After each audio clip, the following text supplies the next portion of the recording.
Grim news, folks. The far right has surged in Germany's federal elections this weekend. They're now stronger than at any point since the defeat of the Nazis 80 years ago. Now, here are lessons for where many countries, including Britain, are heading. The far-right AfD doubled their vote share, securing 20% and 152 seats on a platform including the deportation of German migrants. Now, this is the latest example of a general trend, the rise of far-right authoritarianism in the West. The ascendant far-right is a symptom of the decline of the West and an accelerant of that decline. Now, it's not all bad news. Die Linke, the left party, which was written off a few months ago, won 9% of the elections and nearly doubled its number of seats. I'll talk more about that. But I was at an exuberant Die Linke party in Berlin, where a very inspiring Kurdish German politician won a decisive victory.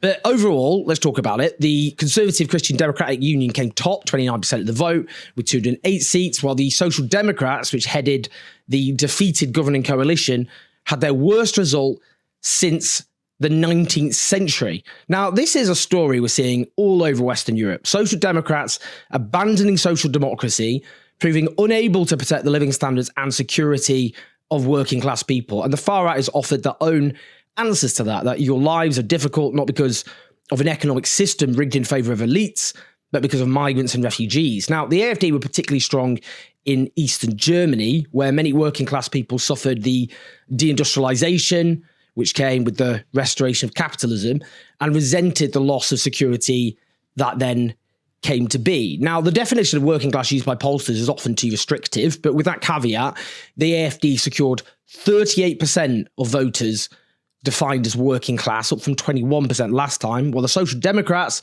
the supposed traditional party of the working class, collapsed by 14 points down to just 12%. That means the far right won 3 times more support from German workers than the AfD. And it's clear what's helped drive the AfD vote. 83% of Germans say the economic situation in Germany is bad, up from 39% in 2022. And amongst AfD voters, 96% say the economic situation is bad. Now, 53% of Germans say they're worried about prices rising so much they can't pay their bills. But amongst AfD voters, that's 75%, followed by Die Linke voters on 60%. Now, according to Chatham House, Germany's share of industrial work has declined from 40% in 1990 to 27% today. Its shrinking industrial sector has dragged Eurozone manufacturing into reverse, with construction, car manufacture and electric vehicles particularly in crisis. The German economy shrank last year in real terms, and the German economy is smaller than it was 5 years ago, again in real terms. Now, as it happens, as the New York Times notes, without immigration, the German economy would be in an even worse state. As they say, the workforce crisis would look even worse if not for the millions of refugees and other migrants Germany has taken in from countries like Syria, Afghanistan and Ukraine over the past decade. Economists say they've helped fill in the holes left by retirements and the shift to part-time work. Germany, to be clear, is an aging population. I mean, that's not just specific to Germany, but it's particularly acute there compared to, say, Britain. Now, alas, migrants and refugees have been scapegoated for economic injustices they haven't caused, an age-old phenomenon, of course.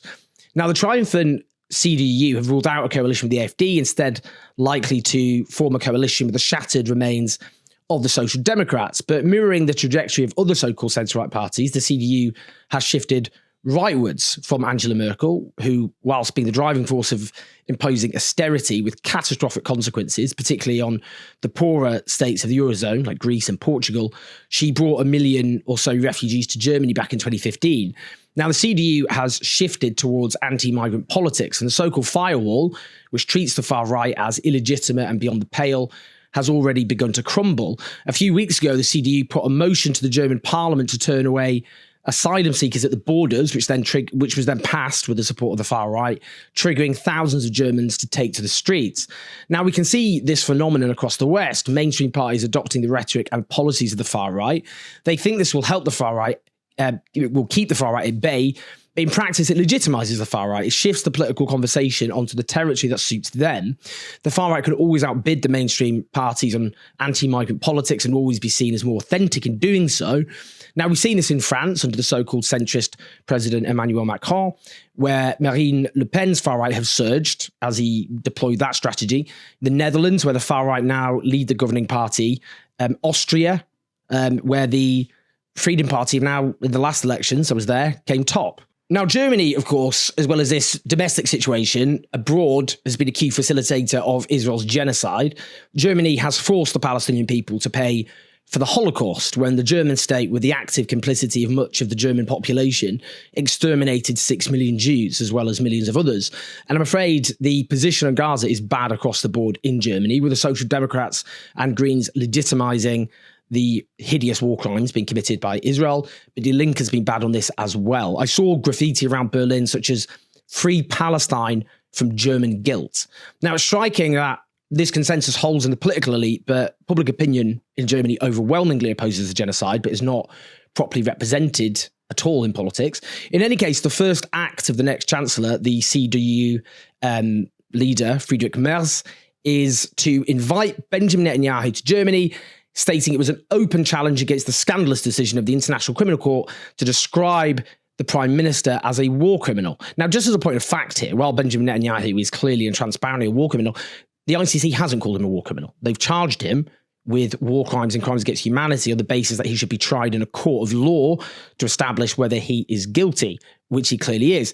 On the positive side, I went to the the campaign party of the Kurdish German candidate I mentioned, Ferhat Koçak, the Die Linke candidate, who absolutely stormed it in Neukölln district in Berlin, winning over a third of the vote, more than double last time. He's someone who stands for economic justice, against anti-migrant scapegoating, and against the genocide in Gaza. He ran a phenomenal grassroots campaign, huge numbers of volunteers, knocks on every door in the district to talk to voters. Unlike the UK and US, that isn't a regular feature of German politics. There was an exuberant atmosphere, and we sang the Internationale, classic.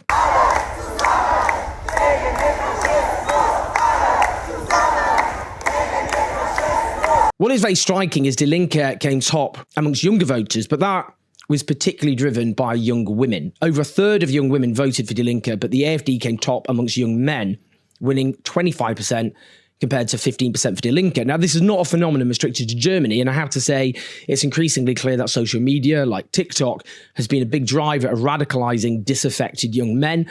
The left generally needs to get a grip on that. To their credit, Die Linke do have a very good TikTok strategy compared to most, and I think the left everywhere can learn from that.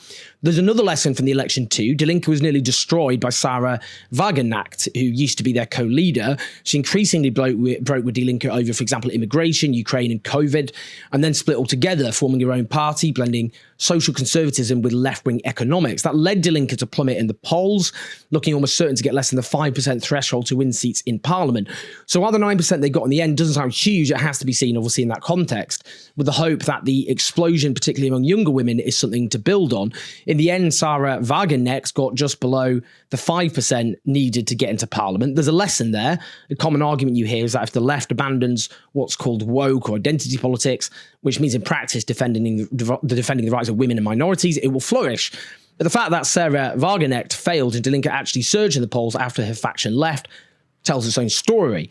Now, alas, the rise of the German far right, like the far right everywhere, should disturb us. The lights are going out in Europe.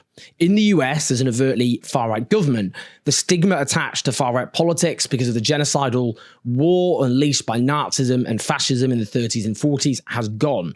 The economic model in the West is broken, driving insecurity, stagnation, and decline. That fuels despair which the far-right can ably manipulate and do. And unless the left gets its act together and offers a coherent vision and leadership, we risk returning to Europe's dark past.